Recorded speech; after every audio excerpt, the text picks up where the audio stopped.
Welcome to the Generation Elevation podcast, a conscious, connected platform for those who are ready to manifest their dream life.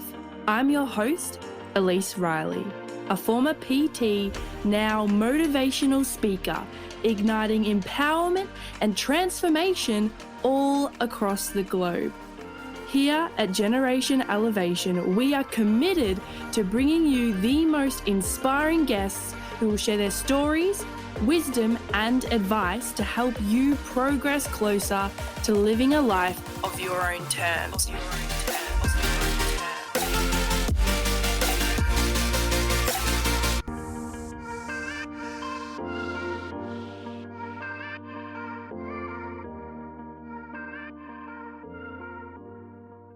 Welcome back to another episode of the Generation Elevation podcast.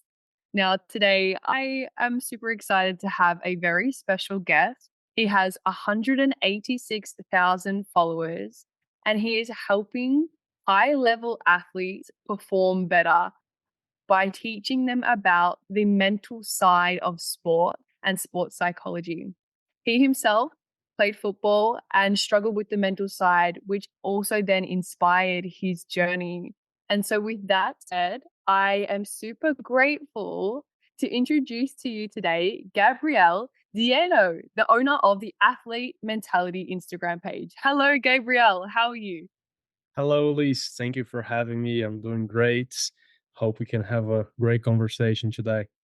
Oh, yeah. I just know in my soul this is going to be amazing. So, Gabriel, you mentioned to me before we started, you struggled with the mental side of football, which inspired you to go down the athlete mindset route. I would really love to hear about your journey in football and how you discovered that your mindset was the thing that was holding you back. Yeah, that actually took me some time to figure that out. I was born in Brazil. As you can imagine, as most kids here, I started to play football at a super young age, and I was really involved into it since 7. So I started playing at that young age in the academies, which you were not really aware of what that is, what are the goals that you have. I was really just enjoying that path. When I was 11, I started to play for my neighborhood club, which was on a decent level. I was doing fine because I worked really hard. I always had that and sort of instilled by my parents to really go hard, to discipline and go after the things that you want. So I was doing good at that time. But when I was 15 to 16, I was really not performing. I was really anxious. And back at that time, I didn't really know what anxiety was, what a lack of confidence was. I just knew that I was working really hard, but I was not being able to perform. I was doing a lot of things that now I see that were coming from the anxiety, like comparing to others, not being able to relax and sleep well the day before a game, or all those things that now to me sound very obvious because I deal with this kind of stuff every single day. But back at that time, I had no clue. Like the only thing that I saw was I'm not performing, I'm not achieving my goals, and all of that. So it took me still a few more years to understand, okay, I think this is something to deal with the mental side. Back at that time, it's not many years ago, but back at that time, not many people spoke about psychology in sports. At least it was also, I think, with the movement with the internet that became easier, but back in 2015, 2016, it was harder to find stuff about that. That's how it started for me. Like I started to look on over the internet, on books, on podcasts to try to find a reason why. I did a lot of things. I literally was trying everything that I could try. Some of them were very helpful. Most of them weren't as helpful as I wanted them to be, but all of them contributed to my sort of curiosity to learn more about the mental side, which still a few years later led me to start to study psychology, to really consider this as path after I decided I was not going to try to play professional football anymore. Wow. Okay. So, in that journey of discovering the mental side of football, like you mentioned a few things that you really struggled with. As a coach nowadays, what do you find is the biggest thing that holds people back from performing at their peak? I would say fear is the number one thing. And then there are many factors that will create fear. There's fear of criticism, fear of mistakes, fear of looking bad, fear of not achieving my potential, fear of disappointing others, all of those things, which in a way are all connected. It's very common that the same athlete fear all of those things, and one of them is the sort of triggers the highest, the stronger responses. That's definitely the number one thing that happens, and we could discuss a lot about a lot of different reasons for that to happen, from social media to our inner beliefs to competing at a high level, competing at a world stage. All of those things play a role. It's obviously not a single factor that creates fear, and that's also why there's not sort of one solution fits all, like one thing that everyone can do that will dramatically change your life. It's doing the inner work, and for that, there are many things that you can do. Of course, I really resonate with what you're saying here, Gabriel. Like for me, I started as a personal trainer and nutritionist and found that that wasn't enough, right? The physical side of things wasn't enough. And that's what led me into the mental side and also like the spiritual side, working with energy and having that holistic background of breath work, meditation, and all of the practices that you also have spoken about and I've seen on your page as well. If someone was to come to you, let's say an athlete, a high performer, and they were to come to you to address their limiting beliefs potentially or anxieties that are holding them back, right? What would be some of the things that you would take them through to help them discover where it's coming from and how to overcome it?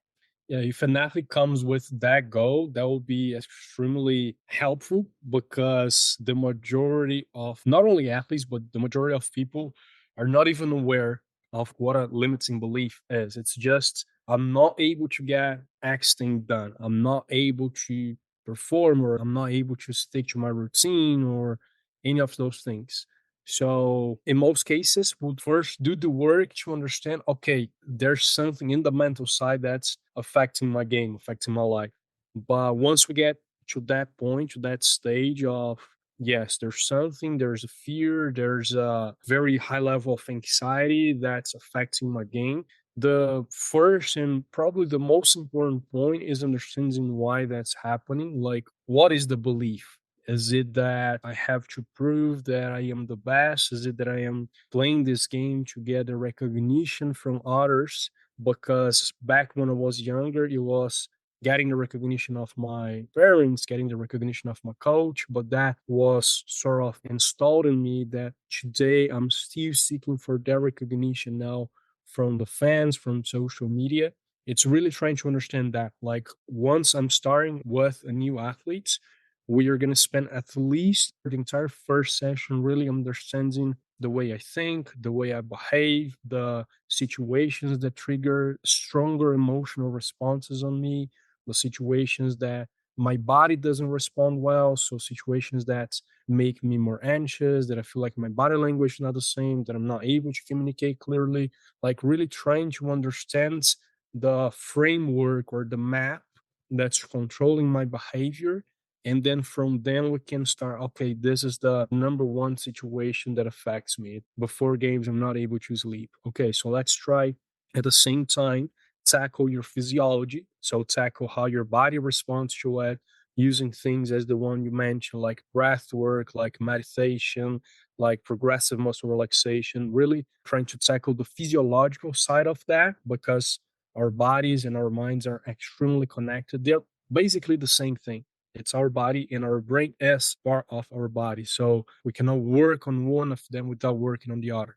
So we tackle the physiological side and the psychological side at the same time, trying to assess those beliefs, trying to use exercises that will help you value things in a different way. Instead of valuing too much the recognition or the lack of challenges, the lack of mistakes, but how can we value more the attempt of trying or exercising my courage, exercising the values that I have, not only for my sport, but also for my life.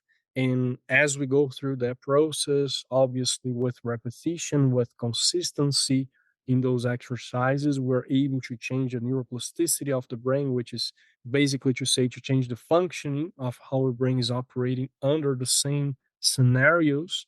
And then that's essentially how we are able to create change in their performance and in their lives. Wow, I really loved your answer just now. I think that it's very helpful to everyone listening. To break that down, it would be first to have a deep dive into your life and your habits currently, correct? So, looking at where things are going right, where things may not be going how you want them to, and then asking why. Yeah. Yeah, and I think a lot of the times we avoid that.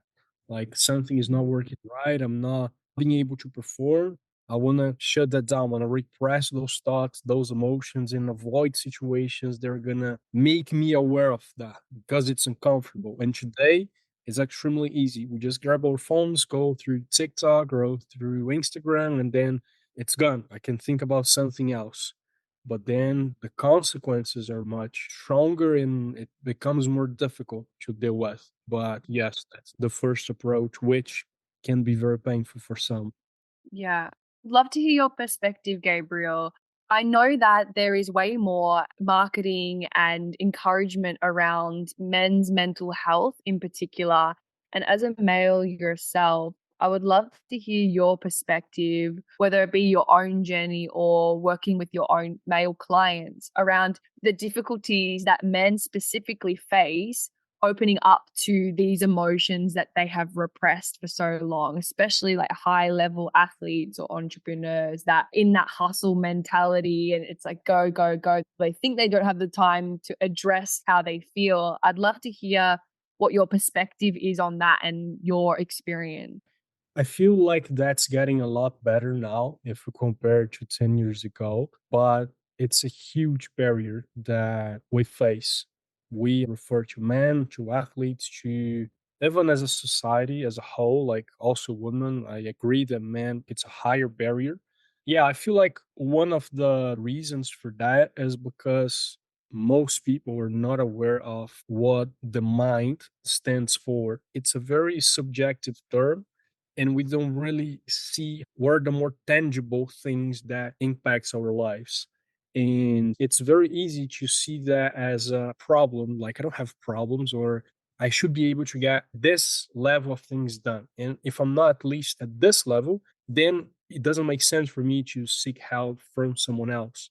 So I feel like a lot of the problems that we have, like the factors that make us less likely to seek for that, is because of the awareness. Like, what exactly is the mind? Like, how could that be more tangible in my day to day life? Like, what is, as I was saying, when I was 15 to 16, I didn't know what anxiety was. I didn't know that I was not able to sleep well because I was too anxious. So, being able to have those things more tangible, it's probably the most important factor.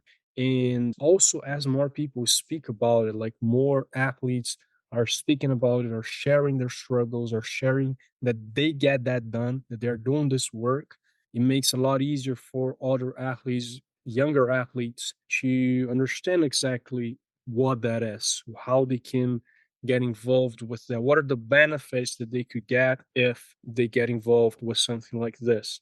And once we cross this bridge and start to understand that better, we shift from seeing that as weaknesses. I'm not strong enough to how can this make me better?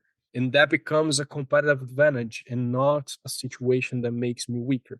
So that's the sort of approach that I try to have when I'm speaking to athletes on my Instagram. I try to have that approach of this is a competitive advantage. This is not something that makes you weaker or a sign of weaknesses, and it's still hard, but I feel like we're making good progress in that area, and I feel like in 5 to 10 years things will be a lot different than they are now, just like now they're very different from 10 years ago. Yeah, I completely agree with you here. And I love hearing that perspective. I think it's definitely opening up and it's going in the right direction in regards to more people being open and accepting of mental health and its positive impacts when you are doing that inner work. So, I would love to hear, and I'm sure the audience would like to hear this as well. Gabriel, I'd love to hear your results or things that you've seen as a result of people doing the inner work, whether it be yourself or your clients. Yeah, I think with me, I think the relevant point in my life was exactly when I was doing this transition from a football player to a mental coach to a psychologist. Is that I started to study that for my own performance to help myself.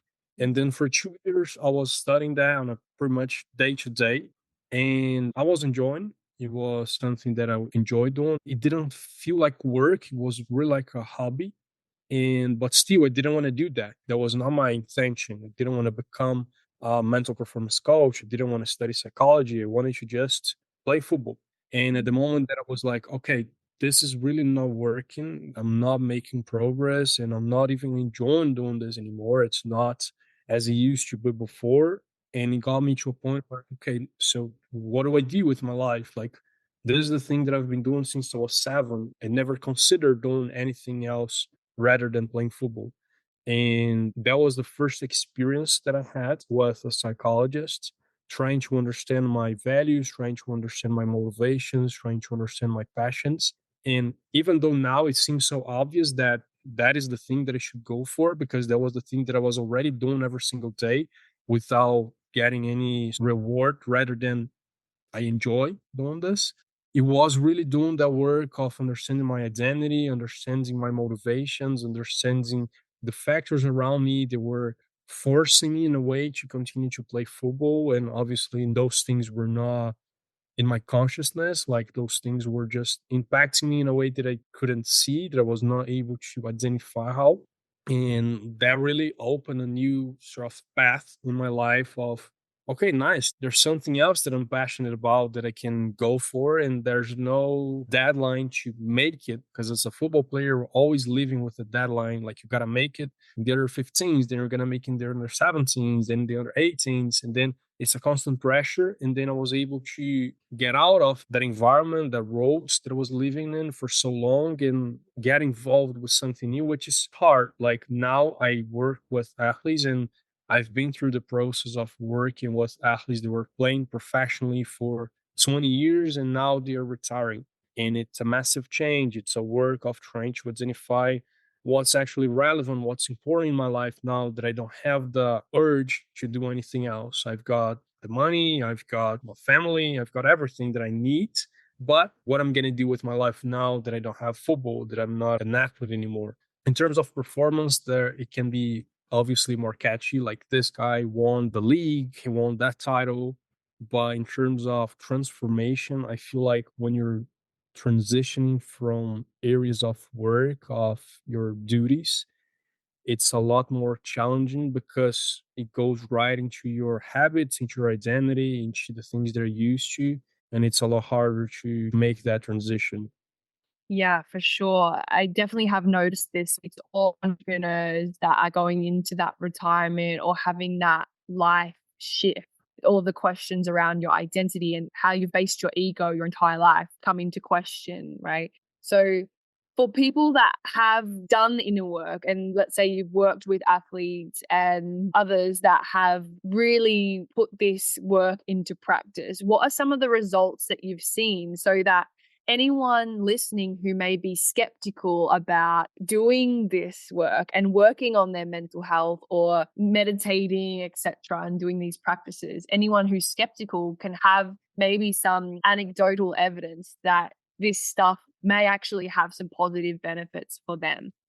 Yeah, for sure. I think this, still on this path of speaking about the identity, I feel like one of the most significant changes that athletes can go through when doing this, in that I have experienced it a lot, is dissociating your identity from your sport, for all people, from your achievements.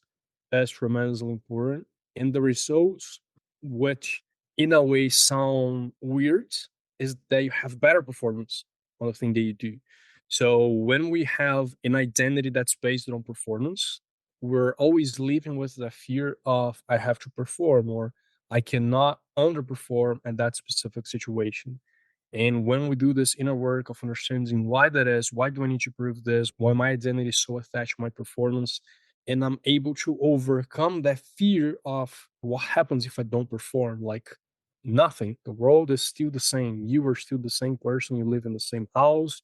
You speak to the same people. You eat the same food. You have the same friends. Nothing changes. Obviously, if you're not performing for an entire season, then you might lose a contract. And yes, that's something that we should have some level of fear to it, but a fear that actually helps you to be aware of the consequences, not a fear that blocks your potential. So, being able to do this inner work to understand who you are, what are the things that you stand for, the things that you really value the most in life, and start questioning if the things you are valuing today are they actually that important to, yes, getting to the national team is obviously important, but is there more important than yourself? Are you willing to sacrifice your own life for that? And moreover, if you sacrifice, are you not less likely to achieve that because the long term consequences are so harmful that they're going to lower your motivation, they're going to increase your stress levels, increase your anxiety levels, and then you're not going to be able to perform as well or not for long enough in your career. So, trying to do this assessment of the short term and long term consequences of what are the things you're valuing most and how can we start valuing other things they're more aligned with who you are and who you want to be, which in return will correlate with better achievements in your sport. Yeah, I love this. And I really think that this is applicable for really just anyone, right? Whether it be athletes listening to this, or even if you just have a normal 9 to 5 job, right? I think this can actually apply to every single person that listens to this in some way, shape, or form. And Gabriel, I would love for you to even just share with the listeners right now, maybe 5 journal prompts or questions that could almost encourage the listeners to create or cultivate awareness around their motivations, their values, which can inspire that inner work within them. Yeah, of course. I really like this. I feel like my favorite way of journaling, and that is the one that I use the most with my clients, is about your values. So, first step is identifying your values and really trying to understand the things that you value most about in life. So, if you don't know your values, if you never did this work before, just go on Google and type list of values, and then you're going to find a bunch of values. Look at those things and try to find 3 to 5 things that you really care about, like excellence, family, professionalism, enthusiasm, things like that, that really speak to you, the person, my ideal self. What are the things that I'm valuing the most, that I really consider to be the key foundation for my life, the way that I want to live my life? So, after you have at least an idea of those, you can start journaling about those things and how much they're present in your life. If we're able to establish this sort of North Star, this is the person that I want to be. My ideal self would care mostly about these 4 things in my life. And then in the day to day basis, I can start using the journal to reflect on that. So, was I able to exercise my values today in my life? Then, how did I do it? Is there any way that I could have exercised one of those values better in my life today? Okay, so that's going to give you some insights into how to be your ideal self whenever you are questioning what decision to make or what path to take in life. Try to move forward your life and looking back, what would be the behavior, the action that your future self would be proud of that you took today? That way you can manage the decisions that you make not in a form of fear of scarcity, but you are making those choices and decisions based on my values, which essentially are the things that are more important to you in life. Those will be my top 3. Then other ones could go for how I could help others with my values. I like also an exercise of writing letters for yourself. So 5 years from now, picture you became this person and write a letter to yourself today of what are the obstacles that you face, what are the decisions that you made that really helped you to get there, and trying to really develop those, because a lot of the times the challenges that we go through are the best situations that we have for developing those values. But we don't want to go through them. We don't want to face them, in that can very easily develop into a behavior of avoidance of challenges, which essentially are taking you away from the life that you want. Because I doubt that anyone is going to have as a value fear or avoidance or not going through things that are hard, because that doesn't make sense. I don't think anyone think that way. And I really believe that underneath all of those challenges are the path of our heart and the path of fulfillment for our soul. So anything that does come up to test us in these ways really just shape us to be the person we need to be in order to fulfill that goal that we do have. Yeah, and essentially that should be our goals. Like everything outside of that is just temporary. But the Mhm. path of becoming who we want to be, it's endless. And the more that we attach that as our definition of success, the less reactive we'll become to the things that we are going through. Because, as I said, they're all temporary. Like, whatever you want to achieve, if you want to win a league, okay, you win a league for 1 year, but then after that, you're going to play the league again, which obviously you want to win again. But if we make that the most important thing in the world, it's extremely stressful because the deadline for that to happen is shorter. The outcomes or the factors that impact the outcome are many, and a lot of them are out of your control. And the best possibility that you have for allowing yourself to win that is by focusing on becoming the best version of yourself that you can. And the more clarity that you have on that path of how do I become the best version of myself through the values, through my habits, the easier it is to maintain myself in that day to day practice of taking steps towards that goal, which, as I said, will correlate with the best chances possible of achieving that outcome, the goal that you have. Yeah, for sure. It is almost like just letting go of the outcome, like you said, and being happy or tapping into your inner fulfillment or that self acceptance, self love unconditionally. So rather than only being kind to yourself or being proud of yourself in those high moments, it's like even in moments that are challenging, being sure to keep having that self respect, self love, that confidence. I feel like life can teach us that when everything's going really great, then that's okay to be happy.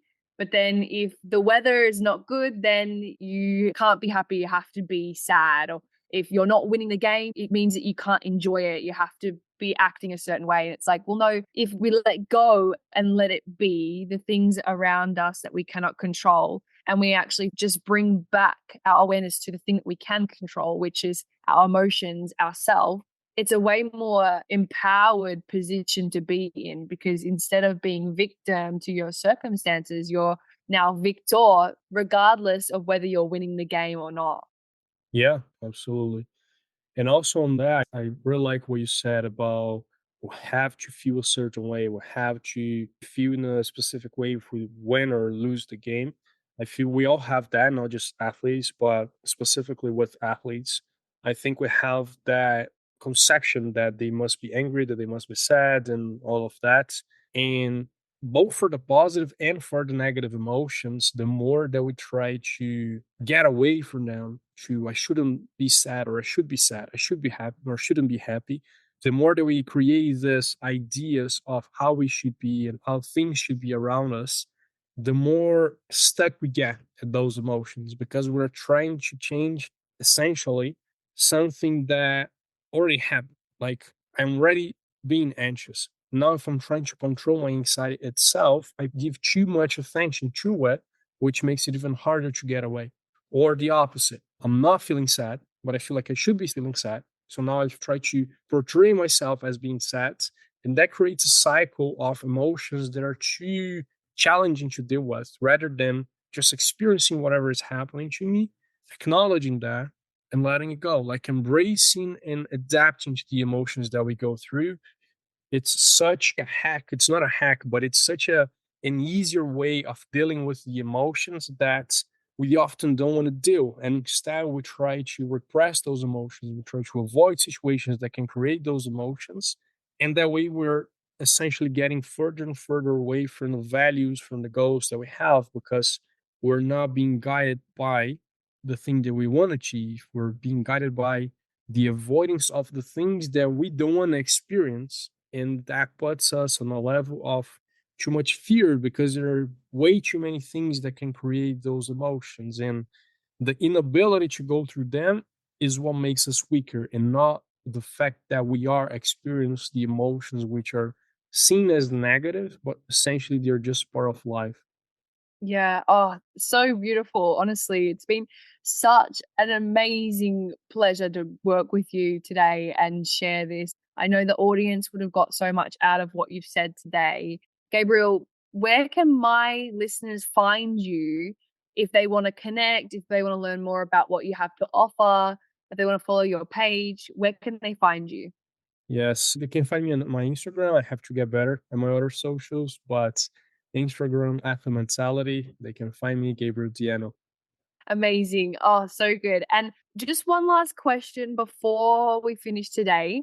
Now, with all my guests, I always ask them this, and I encourage you to just trust the first answer that comes to your mind. So, what do you feel that the listeners, the collective, need to hear right now? If you could give them one piece of advice, what would that be? Do not avoid any obstacles, emotions, or experiences. The more you embrace them, the more experiences you are adding to your life, which essentially makes your life more complex, which is essentially what makes our lives more interesting. So I think that's the really interesting piece of advice. I love this so much. And you know what? I just wanted to add on to that is no one would watch a movie if it didn't have some sort of villain or adversity, right? It would be boring. And everyone, we're all living our own beautiful movie, and just trust that it's going to have that happy ending. But you've just got to push through those challenges, like Gabriel said. Yes, I like it. Thank you for being a part of the Generation Elevation community. If you enjoyed today's episode, make sure to leave a 5-star rating, written review, share, and tag me on Instagram at elise.riley. Until next time, keep loving, keep learning, and keep rising.